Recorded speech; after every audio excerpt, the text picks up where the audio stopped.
আসসালামু আলাইকুম সবাইকে। গোল এ প্লাস বাই মেডিলজি কোর্সে আজকে আমরা মহাকর্ষ ও অভিকর্ষ চ্যাপ্টারের যা যা আছে সব কিছু শেষ করে দেবো, ঠিক আছে? আমরা ফার্স্টে টপিকগুলো দেখবো, টপিকের বেসিক থিওরি অ্যান্ড যেসব সূত্র আমরা ডিরাইভ করে আনতে পারি। ডেরিভেশন দেখাবো না, জাস্ট সূত্রগুলো দেখাবেন, সূত্রের প্রয়োগটা দেখাবো। আর তারপর আমরা কিছু এমসিকিউ সলভ করবো, সিকিউ সলভ করবো। আমার এই যে বইটা নিয়ে আসছি অ্যাজ অলওয়েজ, হ্যাঁ বইটা নিয়ে আসছি। বই থেকে কিছু সাজেশন দিব কোন কোন টপিক তোমাদের রিডিং দেওয়া দরকার, হ্যাঁ এমসিকিউ পারার জন্য বা ক খ পারার জন্য, সেগুলো আমরা একটু বলে দেবো। তাহলে আমাদের আজকে চ্যাপ্টার শেষ, ঠিক আছে? চলো আমরা শুরু করি।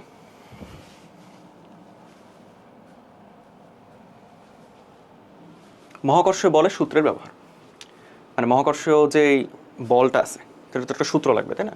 তো সেই সূত্রটা তো আমরা সবাই জানি, এফ ইকুয়ালস টু কি বলো, G M M divided by R square, তাই না? এখানে জি কি, মহাকর্ষ ধ্রুবক। এই মহাকর্ষ ধ্রুবক কিন্তু একটা সার্বজনীন ধ্রুবক, বুঝছো? সার্বজনীন ধ্রুবক কেন? কারণ এটা কোনো মাধ্যমের উপর নির্ভর করে না, মানে যে কোনো মাধ্যমের মধ্যেই সেম এই মানটাই শো করবে। যেমন ওখানে আমরা কিন্তু কুলম্বের ধ্রুবক পাই সি, সেটা কিন্তু মাধ্যম অনুযায়ী ডিফার করে, ঠিক আছে? এই জন্য ওইটা সার্বজনীন ধ্রুবক না, এটা সার্বজনীন ধ্রুবক। তো এটার একটা মান আছে 6 মনে করো 6.673 ইন্টু 10⁻11। এটার এককটা আমরা জানবো। এককটা মনে রাখার মতো কিছু না, আমরা সূত্রটা জানলে এককটা এমনি আমরা পারবো। কিভাবে দেখো, এটা তো জি, তাই না? এখন দেখো আর স্কোয়ারের একক কি, মিটার স্কোয়ার। এফ এর একক নিউটন, তাহলে মিটার স্কোয়ারকে ওই দিকে নিয়ে গেলাম, নিউটন মিটার স্কোয়ার। আর এই যে 2টা কেজি, এম মানে কি কেজি না, তাহলে কেজি স্কোয়ারকে এদিকে এনে কি ভাগ দিয়ে দিলাম। তাহলে আমরা জি একক পেলাম, কি পেলাম, newton metre square per KG square. ঠিক আছে, আমরা কি এককটা বুঝতে পারছি? ঠিক আছে, তো এইটা থেকে আমরা যেন এমসিকিউ সিকিউ যা আসে পারবো আমরা ইনশাল্লাহ। ঠিক আছে, অভিকর্ষ ত্বরণ, ত্বরণকে আমরা কি, অভিকর্ষ ত্বরণকে আমরা জি দিয়ে প্রকাশ করি, তাই না? তো জি ইকুয়ালস টু, এটার সূত্র আমরা আসলে সবাই জানি যে G M by R square. এটা কীভাবে আসছে এটা তো আমাকে আর দেখানো লাগবে না, কারণ এফ তখন এই যে এম জি আর জি এম এম এম, তাই না? এম এম কি কাটা, তো এটা আমরা জানি। অভিকর্ষ ত্বরণটা গভীরে গেলে চেঞ্জ হয়, আবার উচ্চতায় গেলে চেঞ্জ হয়। সেটা কিভাবে চেঞ্জ হয় এটা আমরা একটু জানবো। দেখো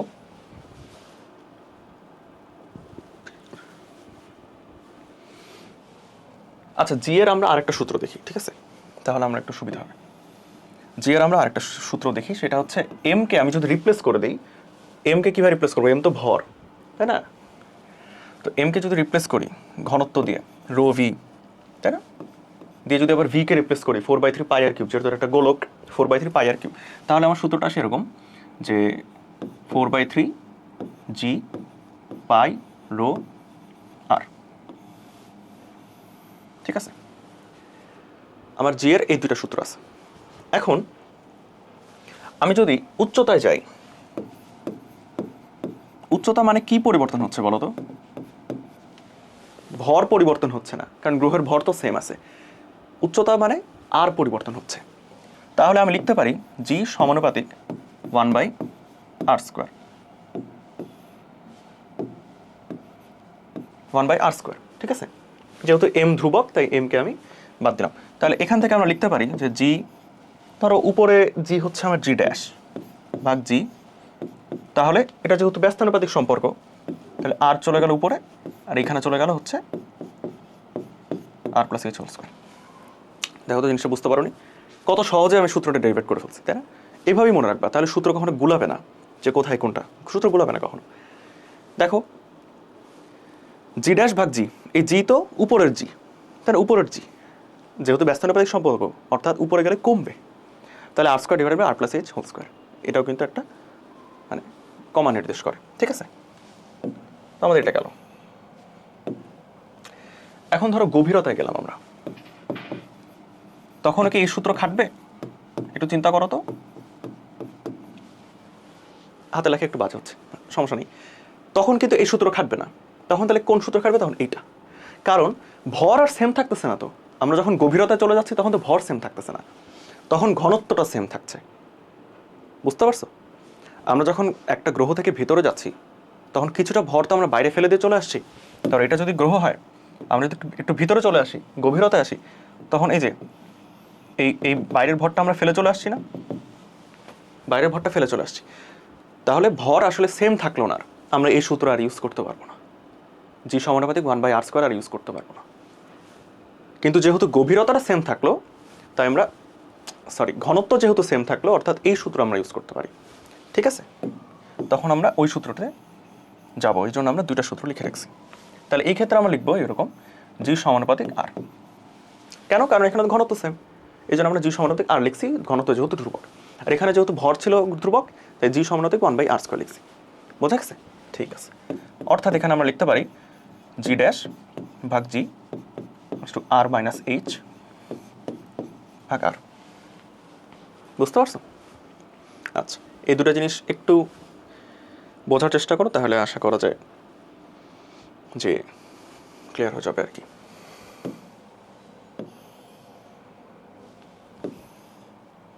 ঠিক আছে, তাহলে এখান থেকে আমরা কি বুঝতে পারতেছি, যে গভীরতায় গেলে কেন্দ্র থেকে ওই পয়েন্টের দূরত্বের সমানুপাতিক হচ্ছে আমাদের অভিকর্ষ ত্বরণ। আচ্ছা, তাহলে এইটা জানলে আমাদের আসলে হয়ে যাচ্ছে। আচ্ছা, আরও একটা জিনিস জানতে হয়, অভিকর্ষ ত্বরণের উপর একটা আহ্নিক গতির প্রভাব আছে। ঠিক আছে, আহ্নিক গতির প্রভাব।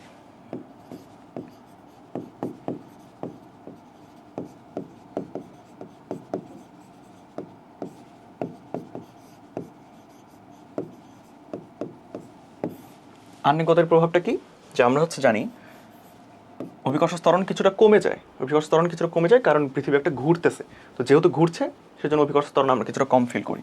জিনিসটা হচ্ছে এরকম, G minus omega square R cos square lambda, cos square lambda. ঠিক আছে, ল্যামডা কি? ল্যামডা হচ্ছে অক্ষাংশ। শেষ।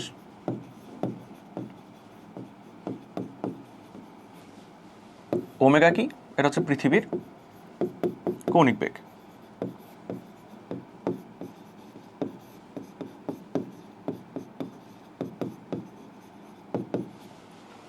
ঠিক আছে, তাহলে আহ্নিক গতির একটা প্রভাব আছে, যে কত অক্ষাংশে তুমি দাঁড়ায় আসো। এখান থেকে আমরা এইটা ডেরিভেট করতে পারি যে যদি আমরা মেরুবিন্দুতে থাকি, বলো তো, যদি আমরা মেরুবিন্দুতে থাকি, অর্থাৎ অক্ষাংশ 90 ডিগ্রি, তাই না? অক্ষাংশ 90 ডিগ্রি, এগুলো মনে রাখতে হবে। মেরুবিন্দু হচ্ছে অক্ষাংশ 90 ডিগ্রি, বিষুবরেখা হচ্ছে 0 ডিগ্রি।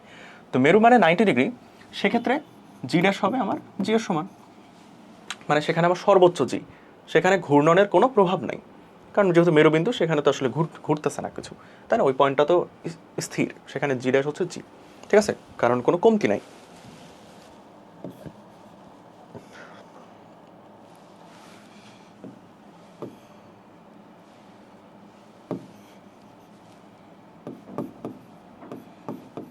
আর বলো তো বিষুবরেখায় কি হবে? কি হচ্ছে? জি ড্যাশ হচ্ছে আমার জি মাইনাস ওমেগা স্কোয়ার আর, এটা হচ্ছে আমার সর্বনিম্ন জি, তাই না? আর ওইটা হচ্ছে সর্বোচ্চ, ওটা হচ্ছে কি? সর্বোচ্চ।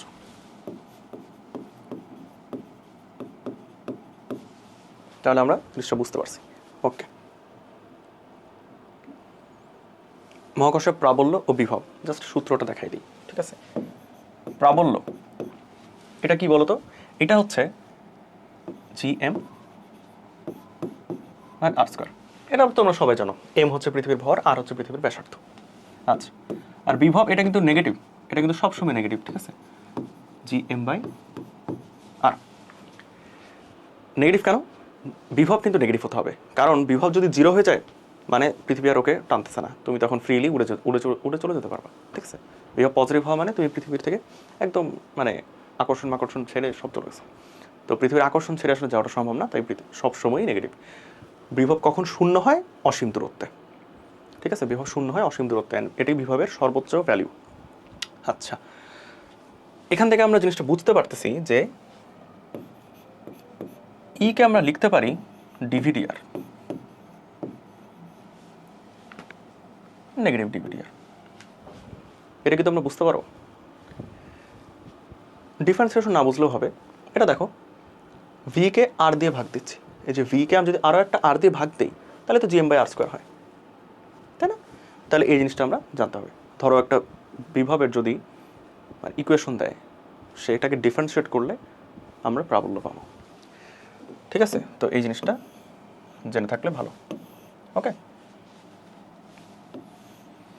ওকে, ক্লিয়ার? ঠিক আছে। প্রাবল্য আর বিভব থেকে মূলত এটা জানলেই হয়। অ্যান্ড এই জিনিসটা জানতে হয় যে এটা হচ্ছে একটা ভেক্টর রাশি, এটা হচ্ছে একটা ভেক্টর রাশি। ওকে, অর্থাৎ এইটার যোগটা হবে ভেক্টর নিয়মে।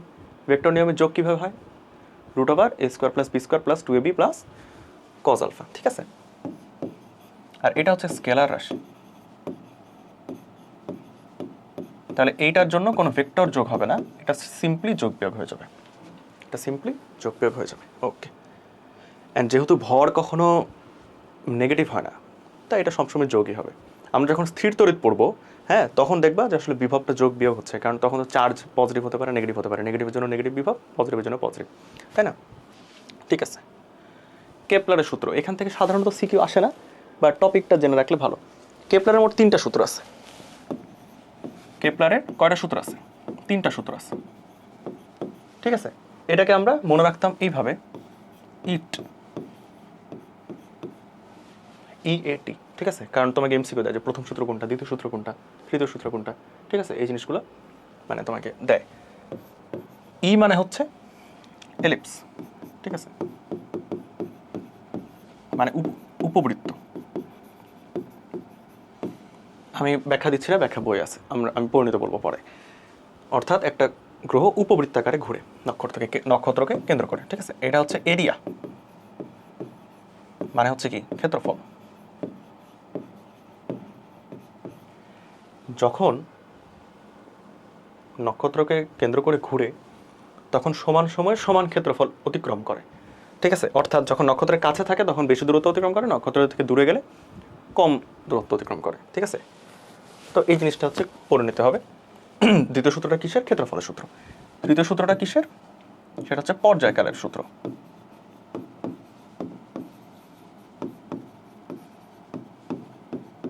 পর্যায়কালের সূত্র এটা খালি এটা জানতে হবে যে t² সমানুপাতিক a³। এ হচ্ছে নক্ষত্র থেকে গ্রহটার দূরত্ব। ঠিক আছে, কেন্দ্রদ্বয়ের মধ্যবর্তী দূরত্ব, নক্ষত্র থেকে গ্রহর দূরত্ব। নক্ষত্র বা গ্রহ থেকে উপগ্রহ যেটাই হোক, গ্রহ থেকে উপগ্রহ লিখি।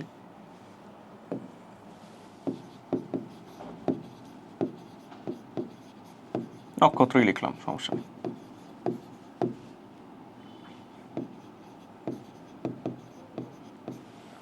এই জিনিসটা একটু মনে রাখলে ভালো, কারণ এই জিনিসটা আমরা পরবর্তীতে বিভিন্ন আঙ্গিকা পাবো। t² সমানুপাতিক r³ বা t² সমানুপাতিক a³, এই জিনিসটা আমরা বিভিন্ন আঙ্গিকা পাবো। এই জিনিসটা আপাতত এখান থেকে মনে রাখলে ভালো। ঠিক আছে, চলো এই টপিক শেষ। মুক্তিবেগ, এখান থেকে সৃজনশীল আসে। মুক্তিবেগ থেকে সৃজনশীল আসে। মুক্তিবেগ কি? যেই বেগে আমি একটা জিনিসকে ছুঁড়ে মারলে সেটা আর কখনো পৃথিবীতে ফিরে আসবে না, মানে পৃথিবীর আকর্ষণ মায়া সব ত্যাগ করে চলে যাবে।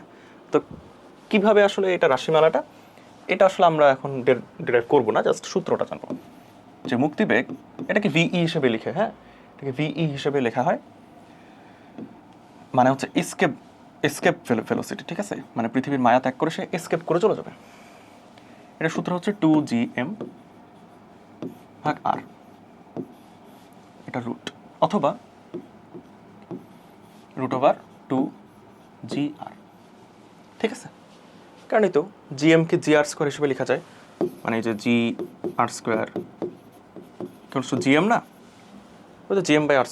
তো এটাকে আমি যদি gr² দিয়ে মানে রিপ্লেস করে দিই, তাহলে একটার কাটা যাবে, তো 2gr হবে। ঠিক আছে, পৃথিবীতে এটা হচ্ছে কত?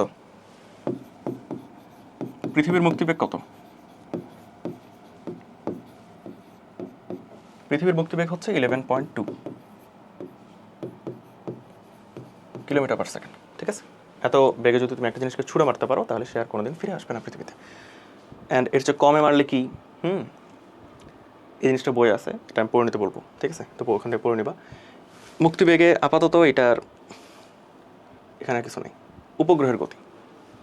উপগ্রহের গতি এখান থেকে মোট 4টা সূত্র মুখস্থ রাখতে হবে। ঠিক আছে, 4টা সূত্র মুখস্থ রাখতে হবে। তো 4টা সূত্র আমি একটু লিখে দিই। ঠিক আছে, প্রথমে বেগ,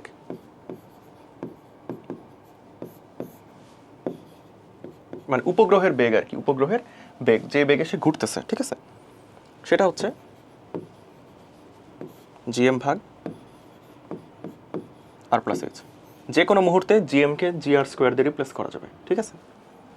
তো ওইটা আমি আর লিখলাম না।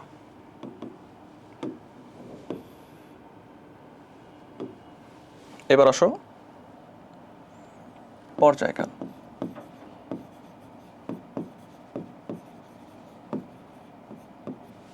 টি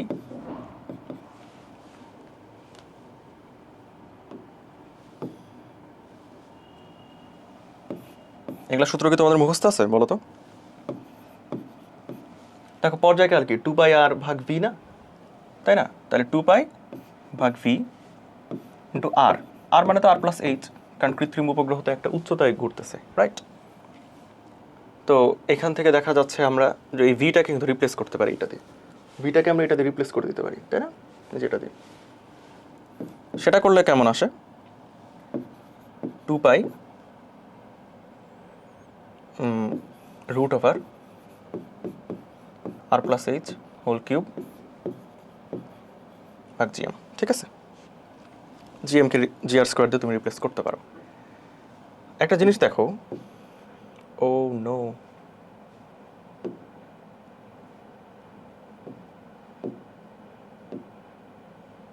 আচ্ছা এটাকে আমি ধরতে পারছি না, কি দিয়ে সিলেক্ট করে আমি জানি না, আচ্ছা সমস্যা নেই।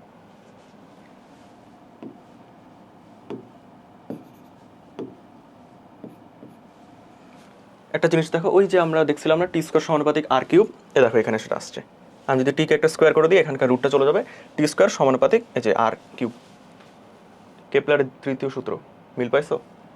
এই জন্য আমি তখন বলছিলাম যে এই জিনিসটা বিভিন্ন আঙ্গিকে বিভিন্ন জায়গায় তুমি পাবা, ঠিক আছে, আরও জায়গায় পাবা, খালি ওয়েট করতে থাকো। তারপরে সূত্র হচ্ছে উচ্চতা। দেখো এখানকার সূত্রগুলো কিন্তু খুব কঠিন না, মানে অ্যাটলিস্ট এই পর্যন্ত তো আমরা কঠিন পাই নাই। এটা তো আমরা এমনিতেই জানি যে 2 পাই আর বাই ভি, ঠিক আছে, বা 2 পাই বাই ওমেগা, একই তো। এটা আমরা মুখস্থ করতে হলো, আর এখান থেকে এটা আমরা রিপ্লেস করে দিতে পারছি। আর এটা তো আমরা এমনি মনে রাখতে পারছিলাম, কারণ টি স্কোয়ার সমানুপাতিক আর কিউব তো আছেই, ঠিক আছে। উচ্চতার সূত্রটা কি? উচ্চতার সূত্র হচ্ছে একটু ছন্দ করে করে মুখস্থ রাখবা, জিএমটি স্কোয়ার, ঠিক আছে, জিএমটি স্কোয়ার ভাগ 4 পাই স্কোয়ার, এইটার পাওয়ার মাইনাস আর, ঠিক আছে। এইটা হচ্ছে আমার উচ্চতার সূত্র, মানে ওই তো আর প্লাস এইচ, আর প্লাস এইচ হচ্ছে এটা, মানে আলটিমেটলি এইখান থেকে আসছে, বুঝছো, এইখান থেকে আসছে, এখান থেকে জিনিসটা ডিরাইভ করা হয়েছে। তো এই জিনিসটা মুখস্থ রাখতে হবে, ওকে। জিএমটি স্কোয়ার ভাগ 4 পাই স্কোয়ার টু দি পাওয়ার 1/3, ওকে। আচ্ছা এখন আছে উপগ্রহের শক্তি। উপগ্রহের শক্তি,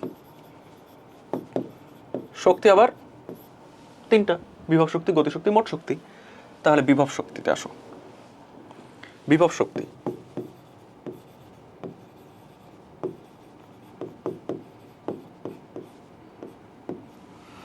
বিভব শক্তি ইপি, আমরা সবাই জানি বিভব শক্তি কি, ওই যে যখন বিভব পড়ছিলাম নেগেটিভ জিএম বাই আর। বিভব শক্তি মানে হচ্ছে যেই কাজটা করে আমি আসলে তার বিভব থেকে সরাই আনছি, তাই না? তাহলে আমরা কি জানি বলতো, যে W equals to del V, তারপরে এম, এম মানে হচ্ছে তার ওজন। তাহলে নেগেটিভ জিএম বাই আর ছিল, তাহলে বিভব শক্তি হচ্ছে কি negative G M M by আর।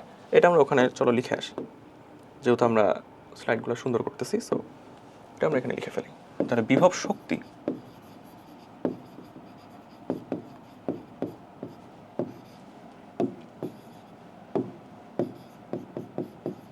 সেটা হচ্ছে কি বলতো, negative G M M divided by R plus H, okay. আচ্ছা এখানে একটা জিনিস বলে রাখা ভালো, যে যখন অনেক ছোট তখন আমার হচ্ছে ভূপৃষ্ঠ থেকে উচ্চতাটায় মানে এমজিএইচ হয়ে যায় বিভব শক্তিটা। আমরা যে কাজ ক্ষমতা শক্তিতে যেটা পাইছি ওটা আসলে এখানে লেখা দরকার নেই।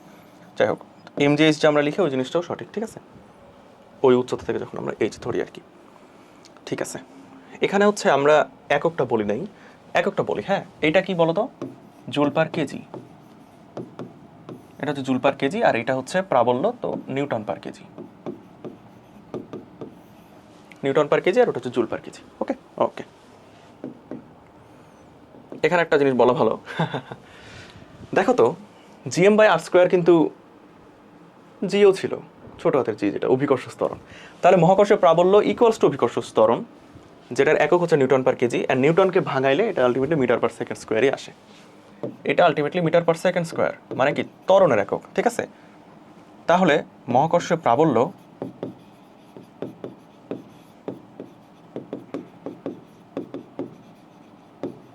ইকুয়ালস টু অভিকর্ষ ত্বরণ।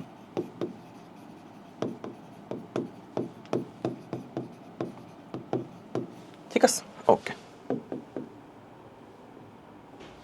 তাহলে এবার আমরা বিভব শক্তিতে চলে আসি, সেটা হচ্ছে নেগেটিভ জি এম এম ভাগ আর প্লাস এইচ, যে উচ্চতায় আছে সেই উচ্চতায় তার বিভব শক্তি। ওকে,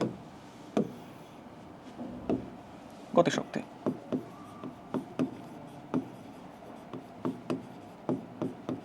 গতিশক্তি সর্বদাই পজিটিভ, সেটা হচ্ছে হাফ এম ভি স্কোয়ার থেকে আসে। তুমি ভি এর ভ্যালুটা এখানে বসাই দিবা, আর এম তো আমরা জানি, তো সেখান থেকে যেটা আসে সেটা হচ্ছে G M M divided by 2 into R plus H. ঠিক আছে, তাহলে মোট শক্তি কী হবে বলো তো?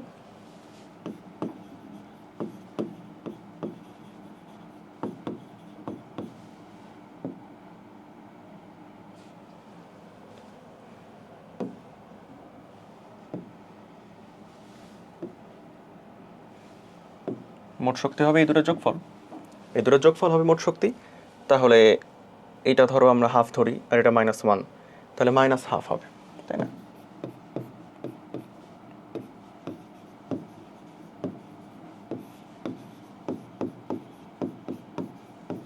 ঠিক আছে, তো এই তিনটা সূত্র তোমার জানতে হবে।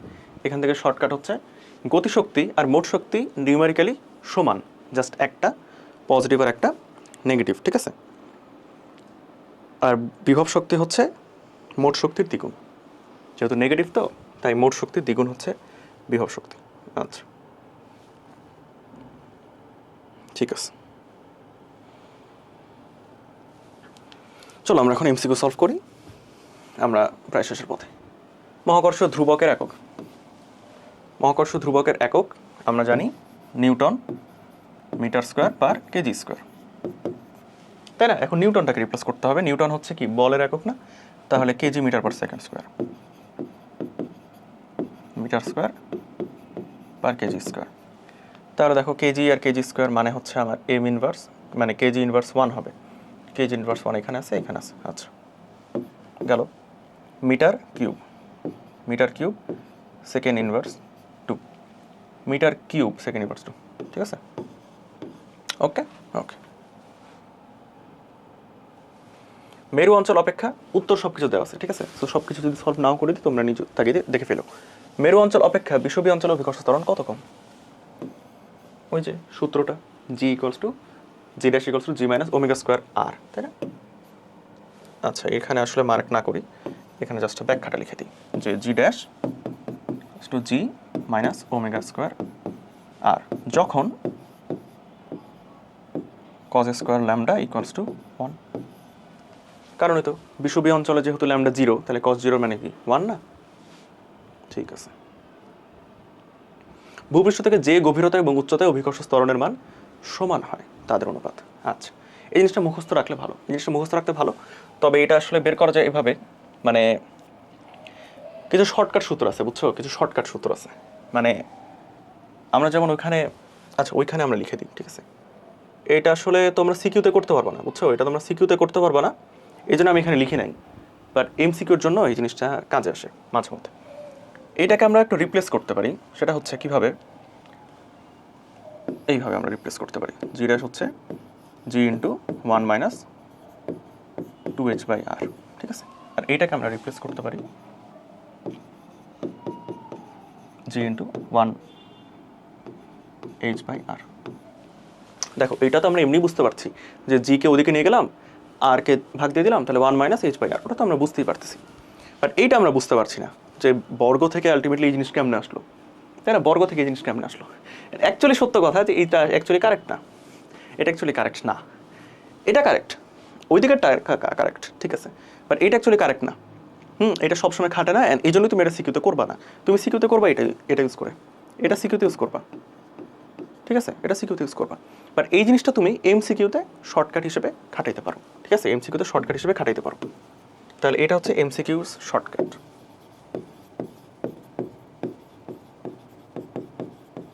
MCQ shortcut not for CQ. মাথায় কি ঢুকছে? ওই জিনিসটা তুমি খাটাতে পারবো না, ঠিক আছে। এখন আমরা দেখি ওই জায়গায় ছিল 1 - 2h/r, ওই জায়গায় ছিল 1 - h/r, অর্থাৎ একটার 2h আরেকটার h। যখন তুমি উচ্চতায় যাচ্ছ তখন 2h কভার করতে হচ্ছে, আচ্ছা, আর যখন গভীরতায় যাচ্ছ তখন h কভার করতে হচ্ছে, ঠিক আছে। তাহলে ভূপৃষ্ঠ থেকে মানে 1:2 বা 2:1 যে কোনো একটা হবে। ভূপৃষ্ঠ থেকে যে গভীরতায় এবং উচ্চতায় অভিকর্ষ ত্বরণের মান সমান হচ্ছে, মানে গভীরতাটা আগে দিছে, গভীরতাটা আগে দিছে। এখন আমরা জানি যে গভীরতায় যখন যাচ্ছি তখন সমানুপাতিক হারে কমতেছে, আর যখন উপরে যাচ্ছি তখন ব্যস্তানুপাতিক হারে কমতেছে, বাট সেটা বর্গের ব্যস্তানুপাতিক, মানে উপরে বেশি বেশি কমে যাচ্ছে। তাহলে উপরে আমাকে 2h পরিমাণ যাইতে হবে সেম লেভেলের জি আসার জন্য, আর নিচে আমাকে অল্প গেলেই হয়ে যাচ্ছে, ঠিক আছে। না, উপরে যেহেতু বেশি বেশি কমে যাচ্ছে তাহলে উপরে আসলে h যেতে হবে আর নিচে হচ্ছে 2h যেতে হবে, ঠিক আছে। তাহলে যে গভীরতা তাহলে h হবে আর উচ্চতা হবে, আরে বারবার ঘুরাচ্ছি কেন, গভীরতা হবে 2h, যেহেতু বেশি আমাকে গভীরে যেতে হবে, আর উচ্চতা যেহেতু এক্সপোনেনশিয়ালি কমতেছে, সো h উচ্চতায় কম মানে গেলেই আমার আলটিমেটলি জিটা হ্রাস পেয়ে যাচ্ছে, তাহলে 2:1, ঠিক আছে, ঠিক আছে, বুঝতে পারছো? আমরা একটু বলি, ওই জায়গায় উচ্চতার সূত্রে 2h ছিল, এটা সত্য কথা, আর গভীরতার সূত্রে h ছিল, এটাও সত্য কথা। কিন্তু আমাকে এই গ্রাফটা মনে রাখতে হবে। ধরে নিলাম এইটা হচ্ছে r, এটা 0, আর এদিকে ধরে নিলাম এটা হচ্ছে r+h বোঝায়, এটা হচ্ছে r-h বোঝায়। r পর্যন্ত আমার গ্রাফটা কিন্তু লিনিয়ার, মূলবিন্দুগামী সরলরেখা, ঠিক আছে। r এর পরে জিনিসটা এরকম, কারণ এই জায়গায় হচ্ছে g সমানুপাতিক 1/r², এই জায়গায় হচ্ছে g সমানুপাতিক r, ঠিক আছে। আর যত বাড়বে তত g বাড়বে ওখানে, আর যত এখানে r বাড়বে তত ব্যস্তানুপাতিকে কমে। তাহলে দেখো এইখানে ধরো এখান থেকে আমরা গভীরে যাচ্ছি, এই পর্যায়ে আসতেছি। এখন এই লেভেলের জি রিচ করার জন্য আমাকে এখানে কিন্তু মানে অল্প যেতে হচ্ছে, এটা কি তোমরা বুঝতে পারছো? দেখো তো, দেখো ভালো করে দেখো, মানে এইটা তো জি এর অক্ষ আর এটা হচ্ছে আর এর অক্ষ, তাই না? দেখো এই লেভেলের জি রিচ করতে, এই যে জি এর লেভেলটা হচ্ছে এটা, এই লেভেলের জি রিচ করতে আমার আর পৌঁছানো লাগছে, গভীরে পৌঁছানো লাগছে এতটুকু। সেম লেভেলে জি রিচ করতে আমার উচ্চতা পৌঁছানো লাগছে তার চেয়ে কম, কারণ এক্সপোনেনশিয়ালি কমে যাচ্ছে। তুমি এইচ গেলেই এক্সপোনেনশিয়ালি কমে যায়, আর এখানে হচ্ছে লিনিয়ারলি কমে, মানে ধীরে ধীরে কমে, ঠিক আছে। যেহেতু আমরা ওই সূত্র থেকে 2h আর h এর একটা বিষয় জানি, ঠিক আছে, তো সেক্ষেত্রে আমরা এখানে 2:1 অনুপাতটা আসলে নিয়ে আসতে পারছি। ওকে, আচ্ছা, আশা করি আর কনফিউশন থাকবে না। মহাকর্ষ দুর্ভোগের মাত্রা এটা তোমরা নিজের করো, বিভবের একক এটা আমি বলছি, ঠিক আছে। তাও যদি এটা একটু করে দিই যে gm/r, জি এর একক কি? নিউটন, জি এর একক কি? Newton metre square per KG square, এটা হচ্ছে কেজি, এটা হচ্ছে মিটার। নিউটন হচ্ছে KG metre per second square, metre square KG, একটা কেজি ইনভার্স 2 আর একটা কেজি, এই যে দুইটা কেজি আর এই দুইটা নেগেটিভ কেজি কাটাকাটি হয়ে গেল, নিচে হচ্ছে একটা মিটার।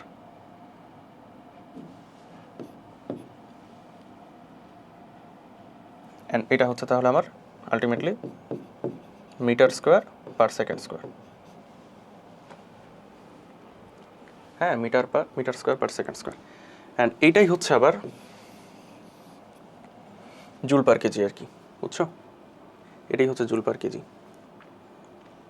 আমরা আসলে একটু মানে এই এই জিনিসটা আসলে এটা, বাট এটা যেহেতু এখানে নাই, সো আমরা ওইটা নিয়ে আসি, ঠিক আছে?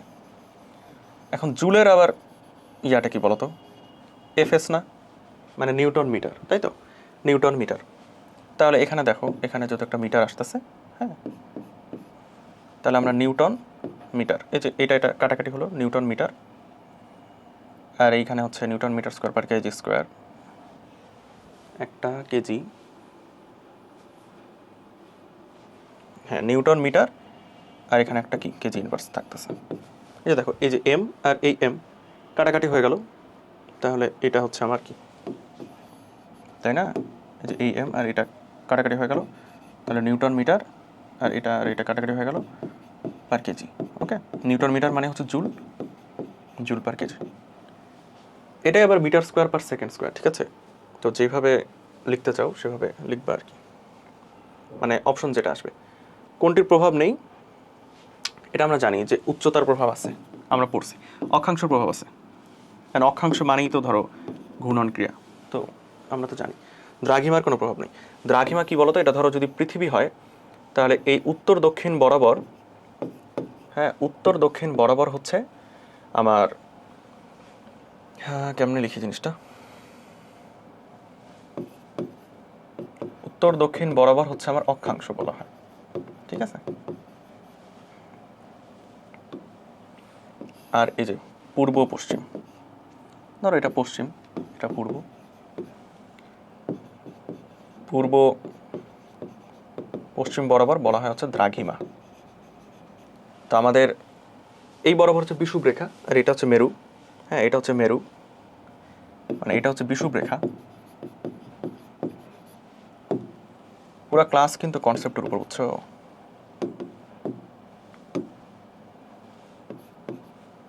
আর এটা হচ্ছে মেরু, ঠিক আছে? বিষুব রেখা বরাবর আলটিমেটলি ঘূর্ণনটা হচ্ছে, তাই না? মানে অক্ষটাকে কেন্দ্র করে ঘুরছে, তাই না? দ্রাঘিমার কোনো প্রভাব নাই, ব্যাপারটা হচ্ছে এটাই। তো এটা বোঝাতেই কিছু কনসেপ্ট আরও দিয়ে দিছি। সূর্যের চারদিকে দেখো, পৃথিবীর আবর্তনকাল 365 দিন। আচ্ছা, পৃথিবী এবং সূর্যের মধ্যকার গড় দূরত্ব দেওয়া আছে। সূর্যের ভর কত? এটা হচ্ছে আবর্তনকাল, ঠিক আছে? মহাকর্ষ ধ্রুবক দিতেছে। আমরা দেখো টি এর সূত্র জানি, তাই না? আমরা টি এর সূত্র জানি না?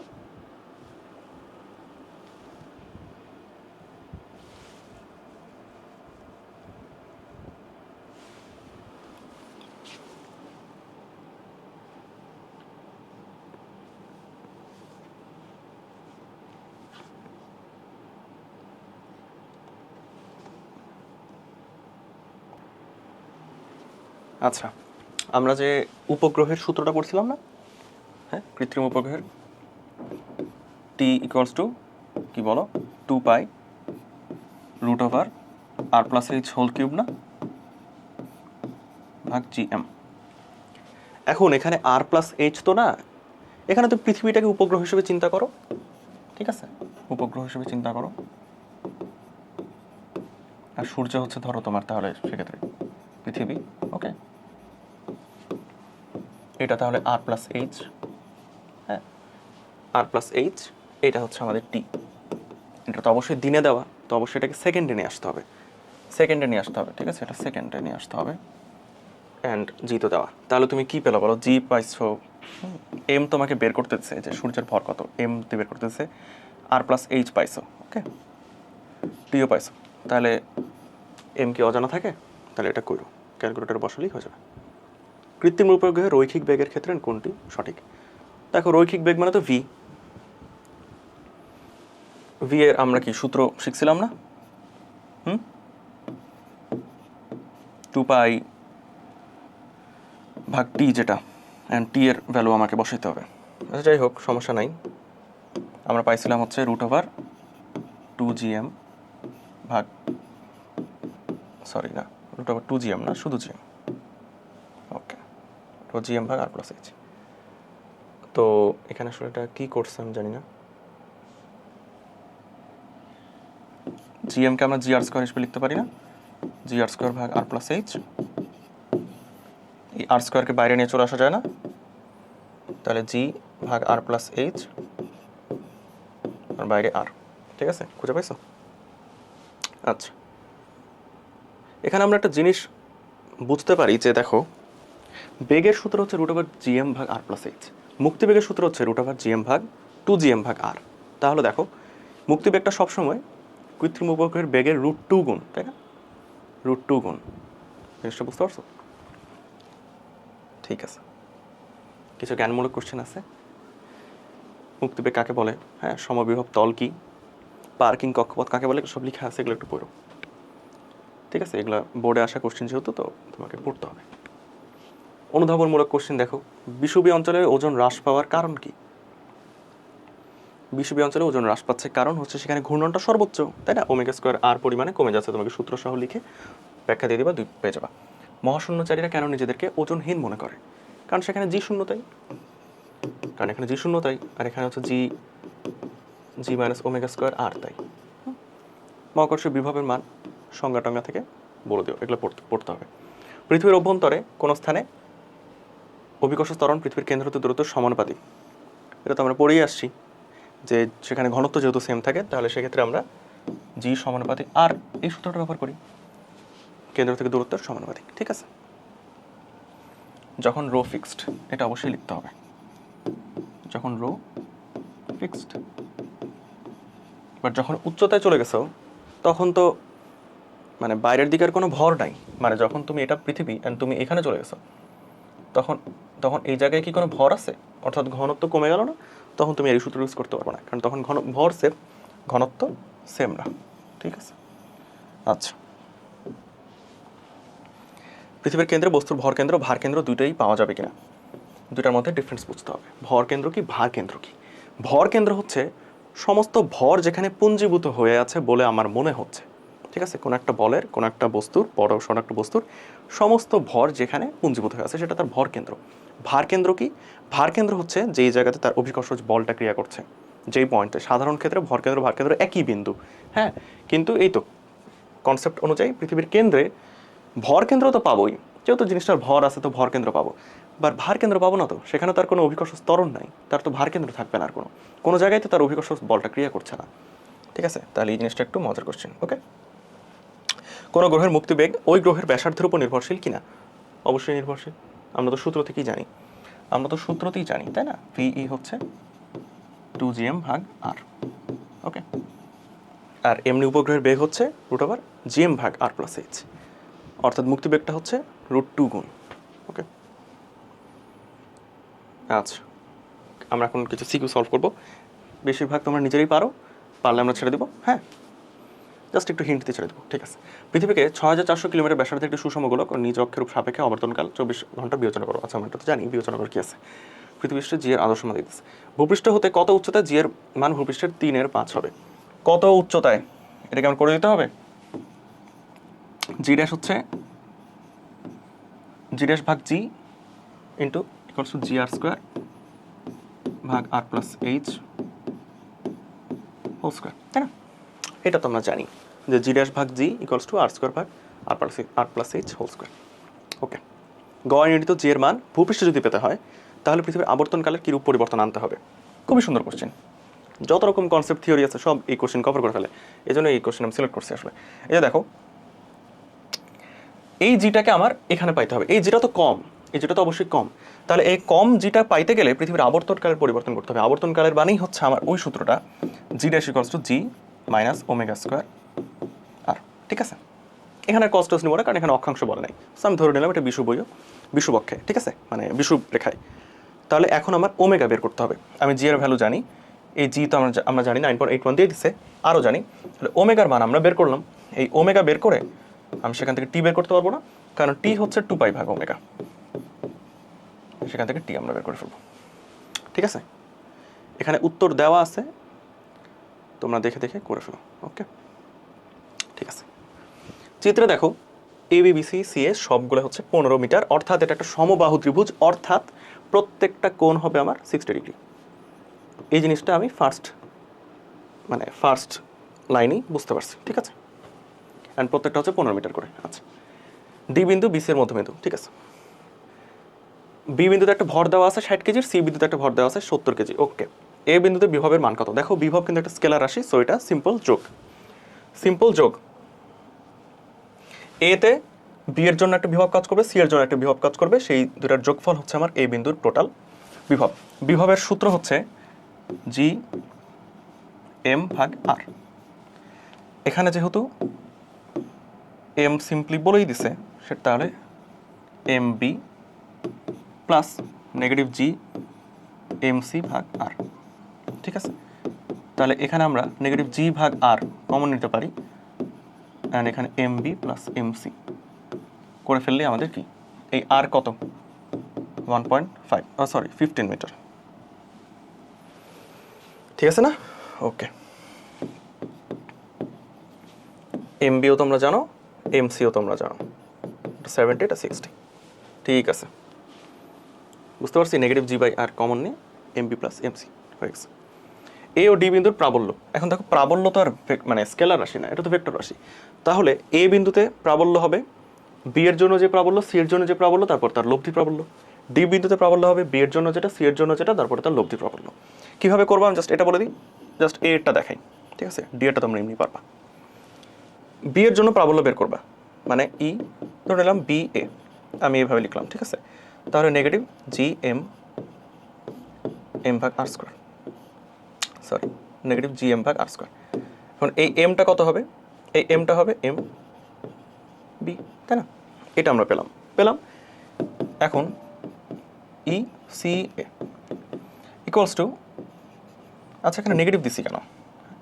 এখানে নেগেটিভ দিব কেন? জি এম সি ভাগ আর স্কোয়ার। ওকে, এটা আমরা পেলাম। এখন ই বি এ আর ইসি এর লব্ধি করতে হবে। কিভাবে করব? লব্ধি, ধরো ই আর লিখলাম, মানে রেজাল্টেন্ট প্রাবল্য, ঠিক আছে। এটা আমরা কিভাবে করব? E B A whole square plus E C A whole square plus, মাথার মধ্যে খেলতেছে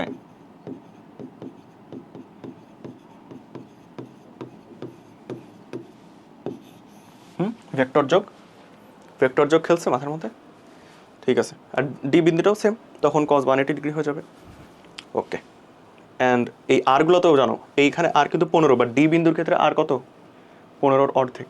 ওকে, ঠিক আছে। এখানে উত্তরগুলো দেওয়া আছে, করো 3500 কেজি ভর। আচ্ছা, কৃত্রিম উপগ্রহ পৃথিবী পৃষ্ঠ থেকে যেহেতু ভর দিছে, মানে বুঝতে পারছো যে আসলে প্রাবল্য বিভব এগুলো বের করতে দিবে। এই যে প্রাবল্য দিছে, উপগ্রহ পৃথিবীর পৃষ্ঠ হতে 1800 কিলোমিটার উচ্চতায় এরকম বেগে ঘুরতেছে। পৃথিবীর ব্যাসার্ধ এরকম হলে, আচ্ছা প্রাবল্যের সূত্র কি পাই? ই হচ্ছে আমার জি এম ভাগ আর স্কোয়ার। এই এম তো পৃথিবীর ভর, আসলে এই এম তো পৃথিবীর ভর, ঠিক আছে। আর এখানে আর মানে হচ্ছে আর প্লাস এইচ, যেহেতু এই 1800 যোগ করতে হবে, ঠিক আছে। এই 1800 যোগ করতে হবে, তো অবশ্যই এটা আর প্লাস এইচ হোল স্কোয়ার হবে। তো এটা অবশ্যই আর প্লাস এইচ হোল স্কোয়ার হবে। এখানে এটা কত হবে দেখো, 6400 প্লাস 1800, ঠিক আছে। এখন এখানে উত্তর দেওয়া আছে, সো এটা আসলে আমি করে দিলাম না, তোমরা দেখো, ঠিক আছে। এই যে দেখো, এখানে এম হচ্ছে পৃথিবীর ভর আর আর প্লাস এইচ কি, ঠিক আছে। এখানে দেখো কাল্পনিক গ্রহ পৃথিবীর ভরের সমান, ভরটা সমান, বাট ব্যাসার্ধ হচ্ছে পৃথিবীর ব্যাসার্ধের দ্বিগুণ, মানে ব্যাসার্ধটা বেশি তার। ওকে, 3 কেজি ভরের একটি বস্তু উভয় গ্রহপৃষ্ঠ থেকে 9 কিলোমিটার পার সেকেন্ড বেগে ছুড়ে দেওয়া হলো। পৃথিবীরটা তো 11.2, তাহলে পৃথিবী থেকে বের হবে না, কাল্পনিক থেকে বের হতে পারে, সেটা আমরা জানি না। খাড়া উপরের দিকে নিক্ষেপ করা হলো, মানে জানতে পারবো। পৃথিবীর ভর দেওয়া আছে, ব্যাসার্ধও দেওয়া আছে। আচ্ছা, মানে তাহলে ওই কাল্পনিক গ্রহের ব্যাসার্ধ আমরা তাহলে পেয়ে যাচ্ছি, ব্যাসার্ধের দ্বিগুণ যেহেতু বলছে, ঠিক আছে। পৃথিবীর মুক্তিবেগ নির্ণয় করো। মুক্তিবেগের সূত্র এত সহজ কোশ্চিন আসলে, মানে পাইলে তো তোমরা নিজেদেরকে ভাগ্যবান মনে করবে আর কি, তোমাদের তো যেহেতু অভিন্ন কোশ্চিন, তাই না? তো ঠিক আছে, মুক্তিবেগের সূত্র কি? 2gm ভাগ আর প্লাস এইচ, যেহেতু নাই, সো 2gm ভাগ আর। এই ব্র্যাকেট দিলাম কেন, রুট হবে, ঠিক আছে। এটা আমরা এম জানি, আরও জানি, বের করে ফেলবো। উদ্দীপকের নিক্ষিপ্ত বস্তুটি উভয় গ্রহে ফিরে আসবে কিনা 9 কিলোমিটার পার সেকেন্ড থেকে। তাহলে এইটা আমরা জানি যে পৃথিবীটা 11.2 হয়তো সামথিং আসবে। এটা এটা এটা বের করবা, আমি মুখস্থ বসাচ্ছি, এটা তুমি বের করবা। 11.2 কিলোমিটার পার সেকেন্ড এরকম কিছু একটা আসবে। সো অবশ্যই এখানে ফিরে আসবে, এখানে ফিরে আসবে, কারণ পৃথিবীর মুক্তি বেগটাকে সে রিচ করেনি, 9 কিলোমিটার পার সেকেন্ড বেগে ছুটা হয়েছে, সে আবার ফিরে আসবে। বাট কাল্পনিক গ্রহেরটা বের করবা, ঠিক আছে। কাল্পনিক গ্রহের ক্ষেত্রে ভিই, এটা ধরো ভিই প্রাইম লিখলাম, তাহলে সেক্ষেত্রে কি হবে 2gm, কারণ বলে দিছে ভর সমান, বাট ব্যাসার্ধটা বেশি, ব্যাসার্ধটা হচ্ছে 2r, তাহলে 2 কাটা যাবে, gm ভাগ r, ঠিক আছে। অর্থাৎ এটার মোটামুটি একটা √2 গুণ কমে আসবে। √2 গুণ কমে আসা মানে হচ্ছে 7.8, এই টাইপের কিছু একটা আসা। অর্থাৎ 9 ছোট হয়ে গেল, মানে সে পৃথিবীতে ফিরে আসবে না, মানে কাল্পনিক গ্রহের ফিরে আসবে না, কাল্পনিক গ্রহের ফিরে আসবে না। এটা আমি ম্যাথ না করেই লিখে দিলাম আর কি, বাট ম্যাথটা তোমরা অবশ্যই করবা, ক্যালকুলেটর এগুলো সব করবা, তোমরা তো ভ্যালু সব জানো, ঠিক আছে। ফিরে আসবে না, ওকে, ঠিক আছে। চলো আমরা দেখে ফেলি, ঠিক আছে। 11.6 কিলোমিটার পার সেকেন্ড আসছে, যেটা আসছে ওটাই, ঠিক আছে। আর এই যে দেখো নতুন গ্রহের মুক্তি বেগটা বের করছে 7.89। আমি বললাম না √2 দিয়ে ভাগ দিলে এরকমই হবে, 1.4 দিয়ে ভাগ দিচ্ছি যেহেতু, এটা অবশ্যই 9 থেকে ছোট, তাই কাল্পনিক গ্রহে ফিরে আসবে না, ঠিক আছে, ওকে।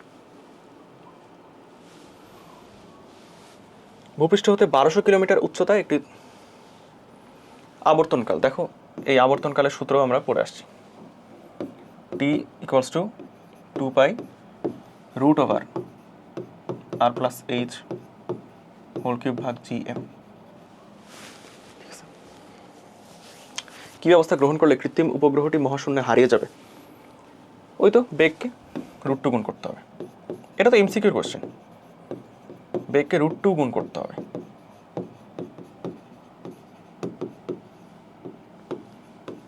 বাট এটা যেহেতু এমসিকিউ আসে নাই, সো তোমাকে প্রত্যেকটা ভ্যালু বের করে দেখাতে হবে, ঠিক আছে, যে এত বেগ করে ফেললে তাহলে আমি জিনিসটাকে আসলে বের করে দিতে পারবো। আচ্ছা, এখানে গতিশক্তি দিয়ে করছে, তুমি গতিশক্তিও আসলে দেখাতে পারো, সমস্যা নেই। নির্দিষ্ট উচ্চতায়, আচ্ছা উপগ্রহটির উচ্চতা তোমরা সূত্র জানো, ভূস্থির কিনা। ভূস্থির মানে হচ্ছে টি হইতে হবে 24 ঘন্টা, ঠিক আছে, টিকে 24 ঘন্টা হতে হবে। তো আমরা ধরো টি এর সূত্রটা তো আমরা জানি, এটা নিজেরা কইরো, মজা লাগবে, ঠিক আছে। টি যদি 24 ঘন্টা হয় তাহলে আমরা বলে দেবো যে ভূস্থির, ঠিক আছে। 24 ঘন্টার আশেপাশে 24.1 বা 23.9 যদি আসে তাহলে আমরা বলে দেবো ভূস্থির, ঠিক আছে। আচ্ছা, এই যে যেমন 24.0 মান আসছে, সো এটা অবশ্যই, এটা মানে হচ্ছে কাছাকাছি, ঠিক আছে, কাছাকাছি বোঝায়, মানে আমরা ওইটার কাছাকাছি ধরে নিচ্ছি, ওকে। তো অবশ্যই 24 ঘন্টা ধরে নিব, এন্ড আমাদের চ্যাপ্টার শেষ, ওকে, আমাদের এখানে চ্যাপ্টার শেষ। সো কিছু বাদ গেল কিনা অ্যান্ড তোমাদেরকে কি পড়া লাগবে এই জিনিসটা বলার জন্য আমি হচ্ছে বইটা নিয়ে আনছি আর কি। তো তোমরা একটু বইটা খুলে ফেলো, অবশ্যই জিনিসপত্র এখানে আমরা পাবো, ঠিক আছে। মহাকর্ষ অভিকর্ষ, ওকে।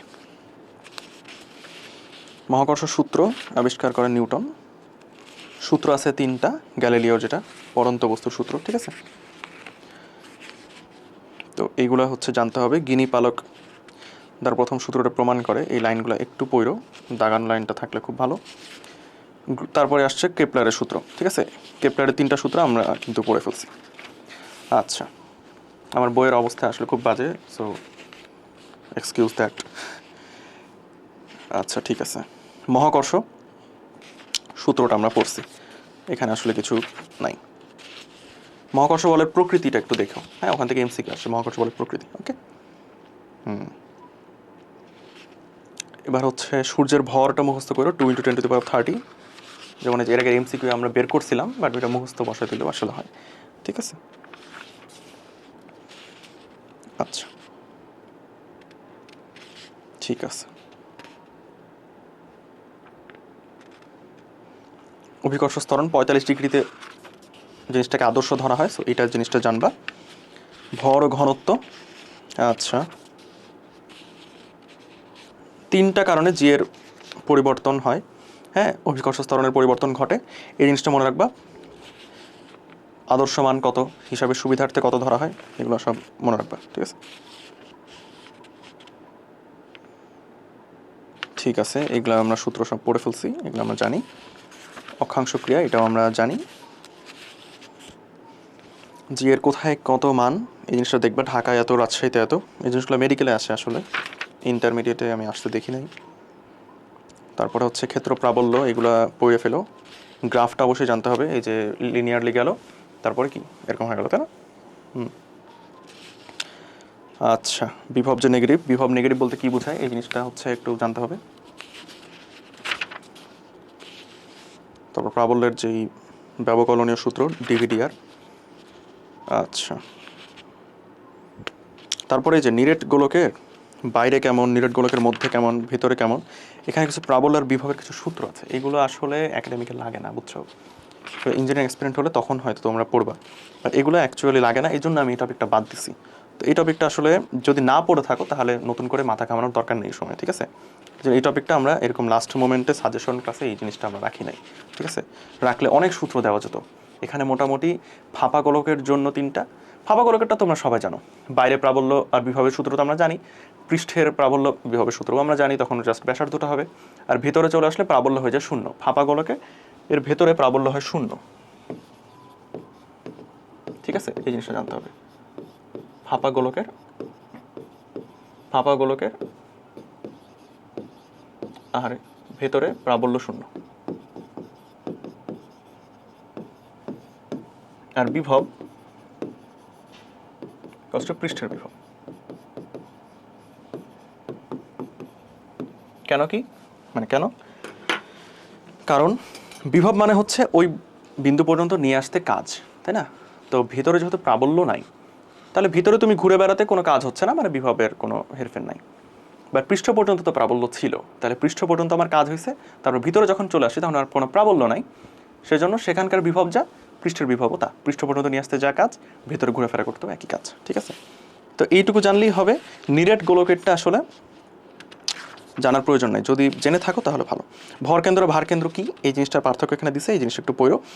তারপরে কোথায়, মানে কোন সুষম দণ্ডের ভার কেন্দ্র কোথায়, হ্যাঁ, এগুলা দেওয়া আছে। বৃত্ত ও আংটির ক্ষেত্রে কোথায় এগুলো আসে, এগুলো মুখস্থ করতে হবে, ঠিক আছে? এরপরে যে মুক্তিবেগের ব্যাপারটা, কোন গ্রহে মুক্তিবেগ কত, এটা মুখস্থ করতে হবে। তো কোনো ছন্দটন্দ, হ্যাঁ, মুখস্থ করে ফেলো। তারপর যে কত বেগে, ইসাক স্যারের এখানে সুন্দর একটা জিনিস দেওয়া আছে, ইসাক স্যারটা মুখস্থ করবা, যে কত বেগে নিক্ষেপ করলে তার মানে ফেটটা কি আসলে, সে কি উপবৃত্ত আকারে ঘুরতে থাকবে, সে কি চাঁদের মতো হয়ে যাবে, সে কি আবার ফেরত আসবে, হ্যাঁ, পরাবৃত্তাকারে ফেরত আসবে, নাকি পরাবৃত্তাকারে চলে যাবে, নাকি উপবৃত্তাকারে চলে যাবে, জিনিসগুলো আসে, অধিবৃত্তাকারে চলে যাবে, ঠিক আছে? তো এগুলো হচ্ছে একটু পৈরো আর কি, ওগুলো মুখস্থ করতে হবে। তারপর এখান থেকে আর কিছু আসলে, এই যে পার্কিং কক্ষপথ ভূস্থির উপগ্রহ, এগুলোর হচ্ছে তোমার কি সংজ্ঞা জানতে হয়, ঠিক আছে? ব্যবহার থেকে আসলে খুব একটা আসে না, এই সূত্রগুলো আমরা পড়ছি, আর এখান থেকে ম্যাথও করছি। মেরু বা পোলার উপগ্রহ কি, হ্যাঁ, পোলার উপগ্রহ কি, এগুলো হচ্ছে একটু সংজ্ঞাটা দেখবো জাস্ট, তাহলেই হবে, ঠিক আছে? একটু সংজ্ঞাটা দেখবো, তাহলে আমাদের এই চ্যাপ্টারটা শেষ, ঠিক আছে? তাহলে আশা করা যায় যে এই চ্যাপ্টার আসলে আমরা পুরোপুরি কমপ্লিট করে ফেলতে পারছি। সো যদি কোনো প্রবলেম থাকে তাহলে বইলো, আর এছাড়া আমরা স্লাইডটা তো প্রোভাইড করবোই। সো দেখা হবে ইনশাল্লাহ পরবর্তী ক্লাসে। আসসালামু আলাইকুম।